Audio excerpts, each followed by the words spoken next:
Control and coordination. हमको ये पता है एनिमल्स और प्लांट्स ये दोनों स्टिम्युलस को रेस्पॉन्सेस प्रोड्यूस करते हैं। अब हम कुछ स्टिम्युलस और रेस्पॉन्सेस की एग्जांपल्स को देखें। Shivering to cold weather, cold weather में कंपना। यहाँ कोल्ड वेदर एक स्टिम्युलस है और शिवरिंग उसकी रेस्पॉन्स है। Next, a plant bending to sunlight, एक पौधे सनलाइट की ओर में बेंड होती हैं। यहाँ सनलाइट स्टिम्युलस होती है और प्लांट की बेंडिंग उसकी रेस्पॉन्स होती है। Mouth watering to an ice cream, एक आइसक्रीम देखने से मुंह से लार आती है। यहाँ आइसक्रीम एक स्टिम्युलस है, मुंह से लार आना वो रेस्पॉन्स होती है।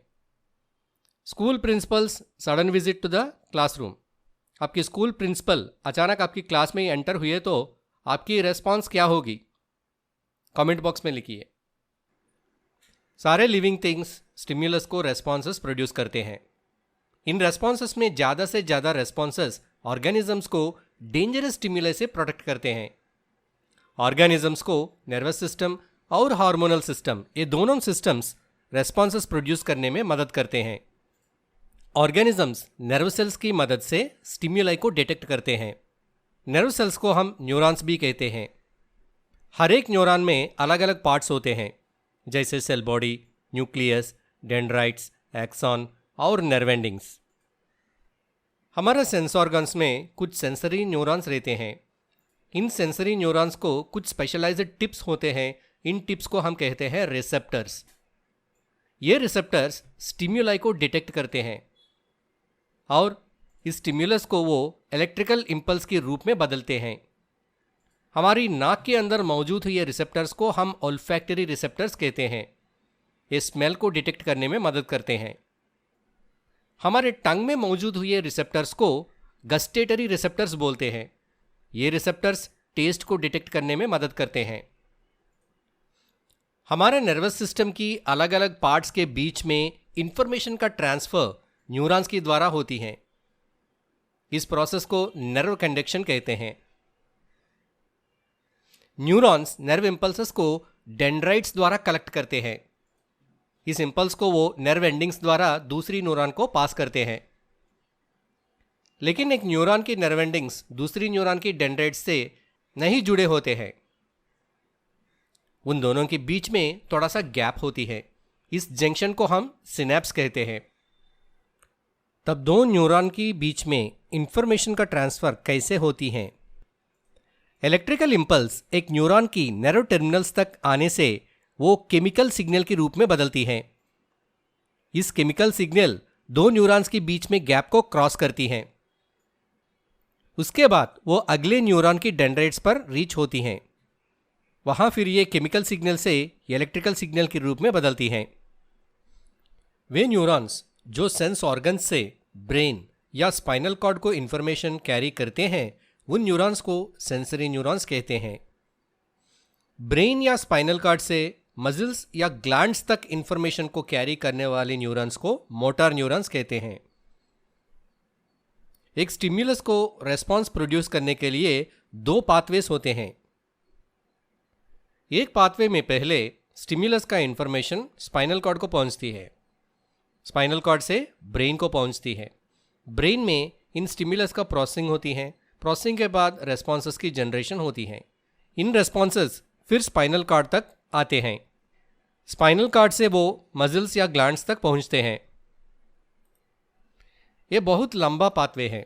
इस पाथवे में रेस्पॉन्सेस को प्रोड्यूस करने के लिए बहुत ज़्यादा टाइम लगती है। लेकिन कुछ इमरजेंसी सिचुएशंस में ऑर्गेनिजम्स को क्विक रेस्पॉन्सेस का प्रोडक्शन करना पड़ती है। इस तरह के मामलों में ऑर्गेनिजम्स एक शॉर्ट पाथवे को लेते हैं। इस पाथवे में स्टिम्युलस की इंफॉर्मेशन पहले स्पाइनल कॉर्ड को पास होती है। इंफॉर्मेशन स्पाइनल कॉर्ड में प्रोसेसिंग होती है और क्विक रेस्पॉन्सेस की प्रोडक्शन भी स्पाइनल कॉर्ड में होती है। ये रेस्पॉन्सेस स्पाइनल कॉर्ड से सीधा मसल्स या ग्लैंड्स को पहुंचती हैं। इस तरह की क्विक रेस्पॉन्सेस को हम रिफ्लेक्स एक्शंस कहते हैं। रिफ्लेक्स एक्शंस ऑर्गेनिजम्स को हार्मफुल स्टिम्युलाई से प्रोटेक्ट करते हैं।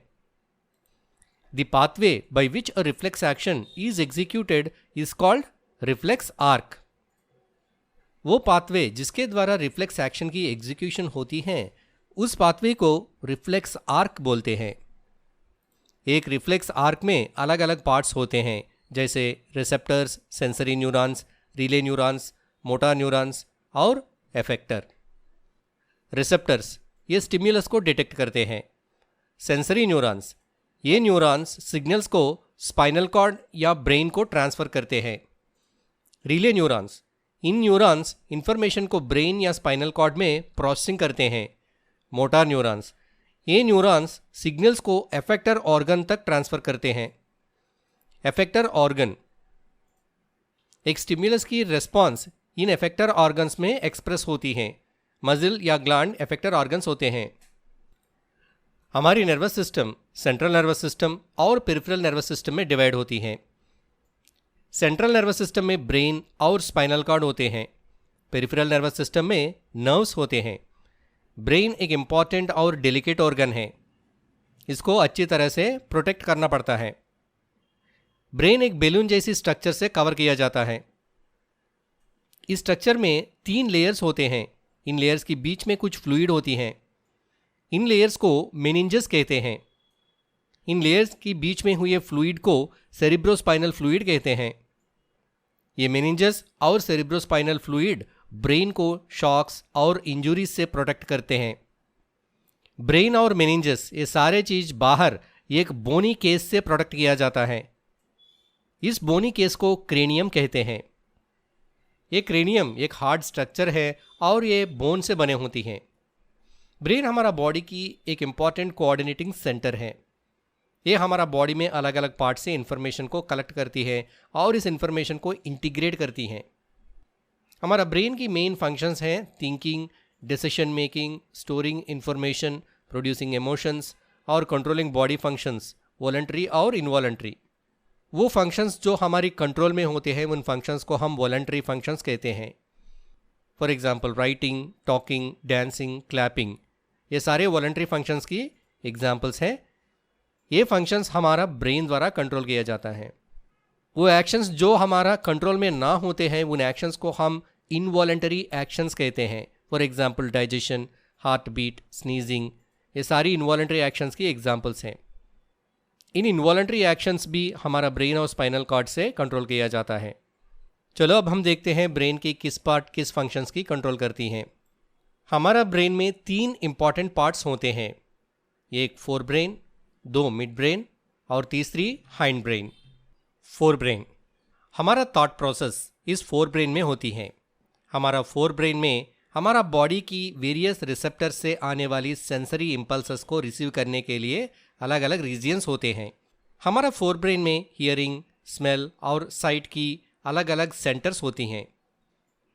अलग अलग सेंस ऑर्गन से आने वाली इंफॉर्मेशन को हमारी फोर ब्रेन एनालिसिस करती है और हमारे ब्रेन में स्टोर हुए गए इंफॉर्मेशन से आने वाली इंफॉर्मेशन को कंपैरिजन करती हैं। इस एनालिसिस और कंपैरिजन की आधार पर हमारा फोर ब्रेन डिसीजंस को लेती हैं।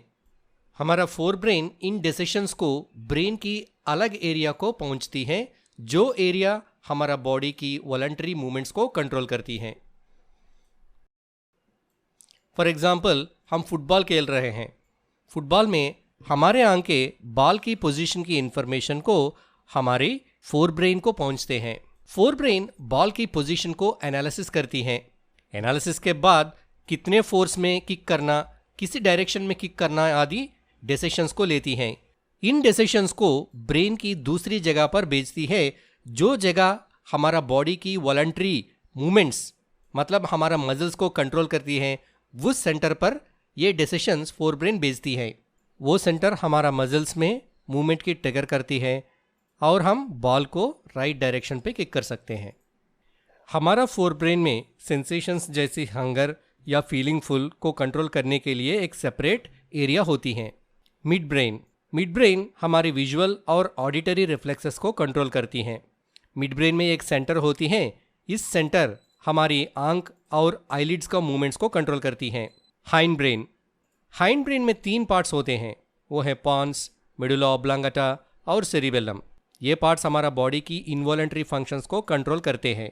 पॉन्स हमारी स्लीप और वेक साइकिल और ब्रीथिंग की कंट्रोल करती है। मेडुला हमारी heart rate, breathing, blood pressure जैसे इनवॉलंटरी फंक्शंस को कंट्रोल करती हैं। सेरिबेलम ये हमारी वॉलंटरी एक्शंस की प्रिसिशन के लिए रेस्पॉन्सिबल है। हमारा बॉडी की बैलेंस और पोस्चर मेंटेन करने के लिए सेरिबेलम बहुत इंपॉर्टेंट है। एक स्ट्रेट लेन पर वॉकिंग करना, बाइसिकल को राइड करना और ड्राइंग करना, ये सारे चीज़ सेरिबेलम की वजह से पॉसिबल होती हैं। Coordination in plants. Plants stimulus को रेस्पॉन्ड होते हैं क्या?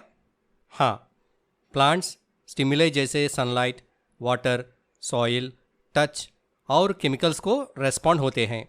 इसमें ज़्यादातर रेस्पॉन्सेस मूवमेंट्स की फॉर्म में होते हैं। For example, stem bending towards sunlight, sunlight की ओर पर स्टेम की बेंडिंग, सॉइल या वाटर की ओर पर रूट्स की ग्रोथ, एक सपोर्ट के आसपास टेंड्रिल्स की कॉइलिंग, टच मी नॉट पौधे की पत्तियों का बंद होना, ये सारे प्लांट्स में रेस्पॉन्सेस के एग्जाम्पल्स हैं। लेकिन प्लांट्स में मूवमेंट्स का प्रोडक्शन कैसे होती हैं? एनिमल्स नर्वस सिस्टम और मस्कुलर सिस्टम की मदद से मूवमेंट्स को प्रोड्यूस करते हैं, लेकिन प्लांट्स में नर्वस सिस्टम और मस्कुलर सिस्टम ये दोनों सिस्टम्स नहीं होते हैं। पौधों में मूवमेंट्स ग्रोथ के कारण या सेल के शेप की बदलाव के कारण होती है। पौधों में कौन सी मूवमेंट्स ग्रोथ की वजह से होते हैं? पौधों में मूवमेंट्स जैसे stem bending towards sunlight, roots growing towards soil, tendrils coiling around some support, pollen tube growing towards the ovule, ये सारे मूवमेंट्स ग्रोथ की वजह से होते हैं। वास्तव में ये सारे मूवमेंट्स अलग अलग स्टिमुलाई की रेस्पॉन्सेस हैं। The directional movements that are shown by plants in response to environmental stimuli are called tropic movements. इस तरह की डायरेक्शनल मूवमेंट्स को ट्रॉपिक मूवमेंट्स कहते हैं। जब प्लांट की पार्ट्स सनलाइट की ओर पर बेंड होती हैं, इस तरह की मूवमेंट्स को फोटोट्रॉपिज्म कहते हैं। फोटोट्रॉपिज्म का example plant stem bending towards sunlight. जब प्लांट की पार्ट्स सॉइल की तरफ मूव होती हैं, उन मूवमेंट्स को जियोट्रॉपिज्म कहते हैं। एग्जाम्पल प्लांट की रूट्स सॉइल की ओर पर ग्रो होना। जब प्लांट की पार्ट्स वाटर की ओर पर चलती हैं, उन मूवमेंट्स को हाइड्रोट्रॉपिज्म कहते हैं। Example roots growing towards water. पौधे के भागों का किसी ऑब्जेक्ट को चुने के डायरेक्शन में गति करना थिग्मोट्रॉपिज्म कहलाता है। For example, tendrils coiling around a support. एक केमिकल स्टिमुलस की ओर प्लांट के पार्ट्स की गति को कीमोट्रॉपिज्म कहा जाता है। For example, pollen tube growing towards the ovule. पौधों में ट्रॉपिक मूवमेंट्स का क्या कारण है? प्लांट्स में ट्रॉपिक मूवमेंट्स फाइटोहार्मोन्स नामक कुछ स्पेशल केमिकल कंपाउंड्स की वजह से होती हैं। फॉर एग्जाम्पल, यदि प्लांट का टिप दाईं ओर झुक जाए तो टिप की बाईं ओर की सेल्स लंबी हो जाती हैं। यह पौधे को दाईं ओर झुका देता है। पौधे के टिप के बाईं आधे हिस्से में सेल का इलॉन्गेशन ऑक्सिन नामक फाइटोहार्मोन की वजह से होता है। अब हम प्लांट्स की मेजर फाइटोहार्मोन्स और उनके फंक्शंस को देखें। 5 इंपॉर्टेंट फाइटोहार्मोन्स हैं: ऑक्सिन्स, गिबरेलिन्स, साइटोकाइनिन्स, इथिलीन और एब्सिसिक एसिड। ऑक्सिन्स वे सेल्स को लंबा होने के लिए स्टिमुलेट करते हैं। प्लांट्स की ट्रॉपिक मूवमेंट्स जैसे फोटोट्रॉपिज्म, जियोट्रॉपिज्म के लिए ये ऑक्सिन्स बहुत इंपॉर्टेंट है। ये ऑक्सिन प्लांट्स की यंग रूट और शूट की टिप्स में रहते हैं। गिबरेलिन्स ये फाइटोहार्मोन्स प्लांट की स्टेम और रूट की लंबाई में मदद करते हैं। साइटोकाइनिन्स ये प्लांट की सेल डिवीजन को प्रमोट करते हैं। फ्रूट्स और सीड्स में साइटोकाइनिन्स ज़्यादा कंसंट्रेशन में होते हैं क्योंकि फ्रूट्स और सीड्स में रैपिड सेल डिवीजन होती रहती है। एब्सिसिक एसिड ये एक ग्रोथ को रोकने वाली हार्मोन है। इसको ग्रोथ इनहिबिटर कहते हैं। ये हार्मोन पत्तियों की मुरझाने में मदद करती हैं। इथिलीन ये फाइटोहार्मोन फलों की पकना में मदद करती हैं। अब हम एनिमल्स की हार्मोन्स को देखें। एनिमल्स में कंट्रोल और कोऑर्डिनेशन की सेकंड वे क्या है? एनिमल्स में कंट्रोल और कोऑर्डिनेशन की सेकंड वे एंडोक्राइन सिस्टम है, यानी कि हार्मोन सिस्टम है। हमारी एंडोक्राइन सिस्टम में pituitary gland, thyroid gland, adrenal glands, pancreas, testis और ओवरीज जैसे अलग अलग एंडोक्राइन ग्लैंड्स होते हैं। इन एंडोक्राइन ग्लैंड्स हार्मोन नामक कुछ स्पेशल केमिकल कंपाउंड्स को सेक्रेट करते हैं। लेकिन इन हार्मोन्स का फंक्शंस क्या है और इन हार्मोन्स हमारा बॉडी की अलग अलग पार्ट्स को कैसे सप्लाई होते हैं? हार्मोन्स हमारा बॉडी की ग्रोथ, रिपेयर और रिप्रोडक्शन जैसे फंक्शंस को कंट्रोल करते हैं। हार्मोन्स बहुत छोटी सी क्वांटिटी में सीक्रेट होते हैं। ये हार्मोन्स हमारा बॉडी की अलग अलग पार्ट्स को ब्लड सर्कुलेटरी सिस्टम द्वारा सप्लाई किया जाता है।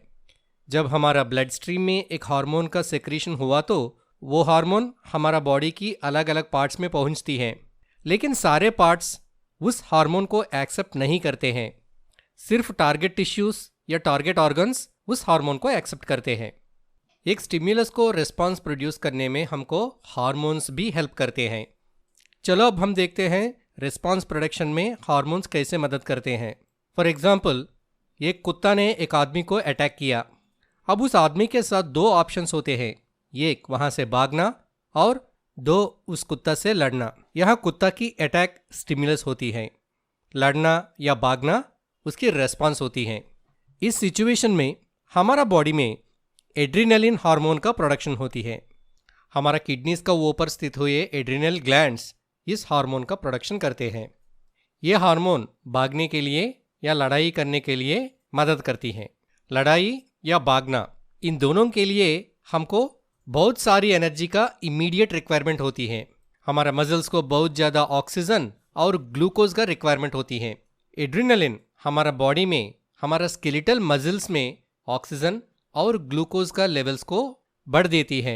ये एड्रीनलिन ब्लड सर्कुलेटरी सिस्टम द्वारा हमारा बॉडी की सारी पार्ट्स को सप्लाई हो जाती है, लेकिन हमारा बॉडी में सिर्फ कुछ पार्ट्स इस हार्मोन को एक्सेप्ट करते हैं। एड्रीनलिन मोस्टली हमारा ice, blood vessels, heart, lungs और मसल्स में काम करती हैं। एड्रीनलिन की एक्शन की वजह से हमारा हार्ट बीट फास्ट हो जाती है। इस फास्ट हार्ट बीट की वजह से हार्ट ज़्यादा ऑक्सीजन और ग्लूकोज को मसल्स को सप्लाई करती हैं। एड्रीनलिन हमारा डाइजेस्टिव सिस्टम और स्किन की ब्लड सप्लाई को कम करती है। इस ब्लड को हमारा स्केलेटल मसल्स की ओर पर डाइवर्ट करती है। एड्रीनलिन हमारा रिब मसल्स और डायाफ्राम मसल्स की मूवमेंट्स को बढ़ती है। इसकी वजह से हमारा रेस्पिरेशन रेट इंक्रीज हो जाती है। इस तरह एड्रीनलिन हार्मोन एक डेंजरस स्टिम्युलाई में प्रॉपर रेस्पॉन्स प्रोड्यूस करने के लिए हमको मदद करती हैं। आपको पता है हम हमारा डाइट में आयोडाइज्ड साल्ट क्यों लेना है? फिर इस आयोडाइज्ड साल्ट और हमारी एंडोक्राइन सिस्टम का कनेक्शन क्या है? डॉक्टर्स हमको आयोडाइज्ड साल्ट खाने की सलाह देती हैं क्योंकि आयोडीन हमारा बॉडी का एक आवश्यक मिनरल है। हमारा बॉडी में थायरॉक्सिन हार्मोन का प्रोडक्शन के लिए आयोडीन की ज़रूरत पड़ती है। हमारा गर्दन के पास थायराइड ग्लैंड रहती है। इस थायराइड ग्लैंड थायरॉक्सिन का प्रोडक्शन करती हैं। जब हमारा बॉडी में आयोडीन का डिफिशियंसी होती है तब हमारा बॉडी में थायरॉक्सिन हार्मोन की प्रोडक्शन भी कम हो जाती है। थायरॉक्सिन कम होने से गॉइटर डिसीज हो सकती है। इस गॉइटर डिसीज में नेक रीजन में स्वेलिंग होती है। किसी हार्मोन हमारा ग्रोथ की रिस्पॉन्सिबल होती है। ग्रोथ हार्मोन हमारा ग्रोथ की रिस्पॉन्सिबल है। ये हार्मोन हमारा ब्रेन में मौजूद हुए पिट्यूटरी ग्लैंड से सीक्रेट होती है। हमारा स्केलेटल मसल्स की ग्रोथ और बोन की ग्रोथ इस हार्मोन की कंट्रोल में होती है। इस हार्मोन की डिफिशियंसी में लोग बौना आदमी बन जाती हैं। इस ग्रोथ हार्मोन की ओवर प्रोडक्शन की वजह से लोग जेंट्स बन जाते हैं। वो लोग बहुत लंबे दिखते हैं। इस कंडीशन को जाइगेंटिज्म कहते हैं। किस हार्मोन को हम मेल हार्मोन कहते हैं? टेस्टोस्टेरॉन को हम मेल सेक्स हार्मोन कहते हैं क्योंकि इस हार्मोन मेल्स में सेकेंडरी सेक्सुअल कैरेक्टरिस्टिक्स की डेवलपमेंट में मदद करती हैं। सेकेंडरी सेक्सुअल कैरेक्टरिस्टिक्स जैसे growth of moustache, growth of beard, development of testis और प्रोडक्शन ऑफ स्पर्म्स, ये सारे चीज़ों ग्रोथ हार्मोन की वजह से होते हैं। किस हार्मोन को हम फीमेल सेक्स हार्मोन कहते हैं? ईस्ट्रोजन एक इम्पॉर्टेंट फीमेल सेक्स हार्मोन है। ये हार्मोन फीमेल्स में सेकेंडरी सेक्सुअल कैरेक्टरिस्टिक्स की डेवलपमेंट में मदद करती हैं। फीमेल्स में सेकेंडरी सेक्सुअल कैरेक्टर्स जैसे development of breasts, beginning of menstruation और डेवलपमेंट ऑफ ओवरीज, ये सारी चीज़ों ईस्ट्रोजन की मदद से होते हैं। डॉक्टर्स कुछ लोगों को अपने भोजन में कम चीनी और स्टार्ची फूड्स खाने का सुझाव क्यों देते हैं? डॉक्टर्स ने कुछ लोगों को कम चीनी और कम स्टार्ची फूड्स खाने का सुझाव देते हैं क्योंकि वो लोग डायबिटीज से सफ़र हो रहे हैं। हमारा ब्लड में ग्लूकोज होती हैं। 100 ml ऑफ ब्लड में 99 मिलीग्राम्स ऑफ ग्लूकोज होती हैं। ये हमारा बॉडी की नॉर्मल ग्लूकोज लेवल है।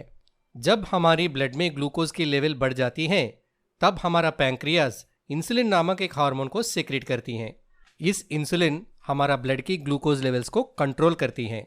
लेकिन कुछ लोगों में पैंक्रियास की इंसुलिन प्रोड्यूसिंग सेल्स खराब हो जाते हैं। इसके कारण उन लोगों में इंसुलिन का प्रोडक्शन कम हो जाती है। इस कंडीशन को हम डायबिटीज कहते हैं। हमारा ब्लड में ग्लूकोज का लेवल बढ़ गया तो क्या होता है? High levels of blood glucose हमारा बॉडी पार्ट्स को डैमेज करती हैं। हाई ग्लूकोज लेवल्स हमारा हार्ट, किडनी, आई और नर्व्स को डैमेज कर सकती हैं।